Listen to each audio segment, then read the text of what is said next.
Till my death আমি কখনো মন্ত্রী পরিষদে যোগ দেব। মন্ত্রিপরিষদের শপথ অনুষ্ঠানে রাগ করে উঠে চলে আসছেন বিএনপির স্থায়ী কমিটির সদস্য ও ঢাকা ৩ আসনের নির্বাচিত সংসদ সদস্য গয়েশ্বর চন্দ্র রায়। এমন একটি ভিডিও ছড়িয়ে পড়তেই কানা ঘোষা শুরু হয়। মন্ত্রী না বানানোই রাগ করে উঠে এসেছেন বিএনপির সিনিয়র এই নেতা। এরপর আরেক ভিডিওতে দেখা যায় তিনি জোর দিয়ে বলছেন, আমি কখনো মন্ত্রী পরিষদে যোগ দিব না। আংশিক এই ভিডিও ছড়িয়ে পড়তেই অনেকে বলছে এবারের মন্ত্রিসভায় জায়গা না পাওয়ায় অভিমান করে একথা বলেছেন তিনি।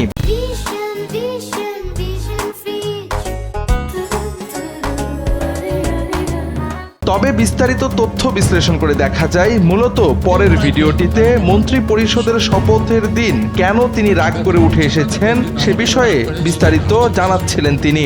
গয়েশ্বর চন্দ্র রায় বলেন, আমি জানতাম মন্ত্রী হব না, তবুও সেখানে গিয়েছিলাম। আমি আপনাদের বলে গেলাম মৃত্যুর আগ পর্যন্ত আমি মন্ত্রী পরিষদে যোগ দেব না। আপনারা বলছেন মন্ত্রী না হওয়ার জন্য রাগ করে আসছি, ব্যাপারটা সঠিক নয় বলে জানান তিনি। মন্ত্রী পরিষদের শপথ অনুষ্ঠানে বিতণ্ডার বিষয়ে তিনি বলেন, মন্ত্রিসভায় ডাক পেলে আমি আগেই জানতে পারতাম। একজন সিনিয়র নেতা হিসেবে আমাকে সামনের সারিতে বসার আসন দেওয়া হয়েছিল, কিন্তু এক কর্মকর্তা না জেনে মন্ত্রী ছাড়া সবাইকে আসন ছেড়ে দিতে বলেন। এমনকি না গেলে SSF ডেকে ব্যবস্থা নেওয়ার হুমকিও দেওয়া হয়। এই পরিস্থিতিতে আমি অনুষ্ঠানস্থল ত্যাগ করি। ফেরার সময় অনেকে থাকতে অনুরোধ করলেও কিছুটা রাগ প্রকাশ করি।